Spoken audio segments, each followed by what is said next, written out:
আসসালামু আলাইকুম, welcome back to my channel মাহাবলগ। আজকে নতুন একটা রেসিপি নিয়ে চলে আসলাম আপনাদের মাঝে। তো আশা করি সবাই ভালো আছেন। দেন আলহামদুলিল্লাহ আমিও ভালো আছি। আজকের এই রেসিপিটা স্পেশালি বাচ্চাদের জন্য। আমি আজকে রেসিপিতে ডিম আলু দিয়ে একটু ঝোল রান্না করবো। সেটা বাচ্চাদের অনেক অনেক পছন্দের একটা খাবার। তো আমি প্রথমে প্যান বসিয়ে নিলাম। প্যানে একটু হলুদ আর তেল দিয়ে দিলাম। হলুদটা দেওয়ার এটাই কারণ, জাস্ট মাখিয়ে দেওয়ার থেকে এইভাবে তেলে দিলে ভালো হয়, তাহলে আর ওই এক্সট্রা মাখিয়ে দিতে হয় না। ভালো মতো ফ্রাই হওয়ার সময় ওই ডিমের গায়ে হলুদটা লেগে যায়। সো আমি ডিমগুলো মাঝখান দিয়ে কেটে নিয়েছি। আগের থেকেই সিদ্ধ করা ছিল। তো আমি এখন এগুলো তেলে ব্রাউন কালার করে ফ্রাই করে নেব। সো এদিকে আমি ডিমগুলো দিয়ে দিলাম। আমি এখানে মোট 4টি ডিম দিয়েছি। 4টি ডিমে 8 পিস হয়েছে। এবার আমি এগুলো ভালো মতো ব্রাউন কালার করে ভেজে নেব। আর আমি কিন্তু চুলার আঁচটা মিডিয়ামে রাখছি, কারণ ডিম ভাজতে হাই হিটে দিলে ডিমটা পুড়ে যায়। সো এদিকে ডিমের এক পাশ হয়ে গেছে, অপর পাশ আমি একটু উল্টে দিতেছি। আর ভালো মতো এগুলো ফ্রাই হয়ে যাইতেছে। সো বাচ্চারা অনেক সময় অনেক ধরনের বায়না করে, এটা খাবে না ওইটা খাবে না। সো বাচ্চাদের পছন্দের খাবারের মধ্যে কিন্তু ডিমটা সব সময় থাকে। প্রত্যেকটা বাচ্চাই ডিমটা পছন্দ করে, আলুটাও পছন্দ করে। সো তাদের কথা চিন্তা করেই আজকে আমার রেসিপিটা। সো প্রথমে আপনার রসুন দিয়ে দিলাম। তারপর রসুনটা একটু ভালো মতো ব্রাউন কালার করে নিতেছি। ভালো মতো একটু হালকা ভেজে নিতেছি, যাতে রসুন একটা স্মেল আসে, সেটা চলে যায়। এই পর্যায়ে আমি পেঁয়াজ বাটা দিয়ে দিলাম। এখানে পরিমাণ মতো পেঁয়াজ বাটা আছে, পেঁয়াজ বাটাটা দিয়ে দিলাম।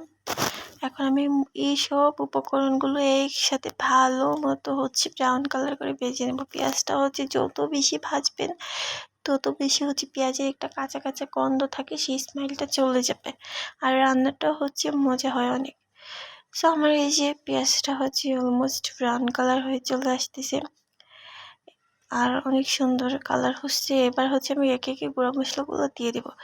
প্রথমে পরিমাণ মতো হলুদ দিয়ে দিলাম। তারপর মরিচের গুঁড়া দিয়ে দিলাম। যে যতটুকু ঝাল খেতে পছন্দ করেন ততটুকুই দিবেন। তো আমার বেশি একটু ঝাল বেশি খাই সবাই, সেই জন্য ঝালের পরিমাণটা একটু বেশি দিলাম।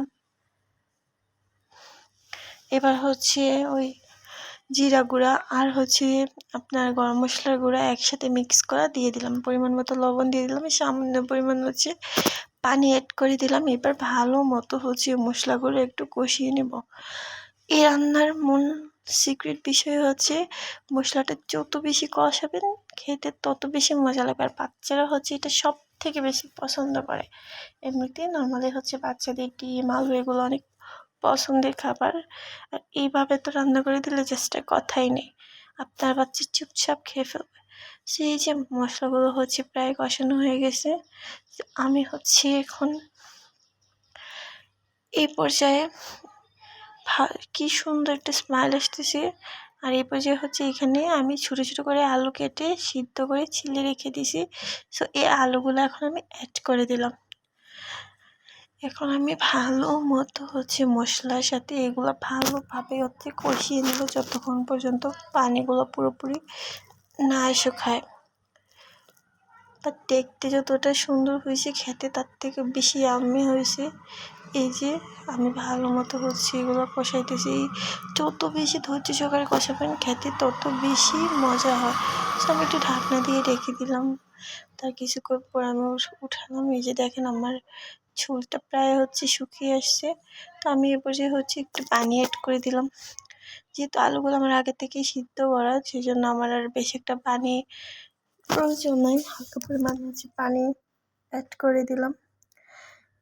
যার পরে প্রপারলি মশলাগুলো ভালো মতো আলুর ভিতরে ঢুকে আর একটু সিদ্ধ হয়। আমি এখানে কিন্তু 30% আলুটা সিদ্ধ করছি, পুরোপুরি সিদ্ধ করি নাই, যেহেতু আমার রান্নার বেলায় সিদ্ধ করতে হবে। এরপর যে আমি ডিমগুলো অ্যাড করে দিলাম।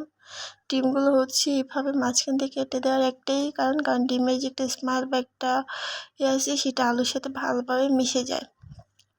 সো আমি ডিমটা অ্যাড করে দিলাম। এবার হচ্ছে ভালো মতো কষিয়ে নিতেছি। ভালো মতো কষিয়ে নিলাম। এখন ঢাকনা দিয়ে রেখে দিলাম যাতে ভালো মতো আলু আর ডিমটা ভালো মতো একে অপরের সাথে মিশে যায়। সেই পর্যায়ে আমার রান্না হচ্ছে ডান কমপ্লিট। আমিও উঠিয়ে নিলাম কারণ আলুটা আমার অলমোস্ট সিদ্ধ হয়ে গেছে। এই যে আমি হচ্ছে বাটিতে উঠিয়ে নিতেছি। তো সবাই হচ্ছে এইভাবে বাসায় ট্রাই করবেন। দেন আপনাদের কাছে এটা বাচ্চাদের যেমন পছন্দের খাবার, বড়রাও তেমনি পছন্দ করে, কিন্তু এটা স্পেশাল হচ্ছে বাচ্চারা একটু বেশি হচ্ছে এটা পছন্দ করে। বাচ্চারা যারা খেতে চায় না বা যাদের মুখে রুচি কম, তারা বেশি করে খেতে গেলে, তো তাদের জন্য হচ্ছে এইভাবে রেসিপিটা বাসায় ট্রাই করবেন। দেন আপনাদের সবার কাছে ভালো লাগবে, বাচ্চাদের কাছে তো অনেক ভালো লাগবে। এই যে আমিও কথা বলতে বলতে হচ্ছে আমি একটা বাটিতে উঠিয়ে নিতেছি। সো ফাইনাল লুকটা আপনাদের দেখাবো, দেখেন জাস্ট ওয়াও। দেখতে যতটা না সুন্দর, খেতে তার থেকেও ভীষণ ভীষণ মজা।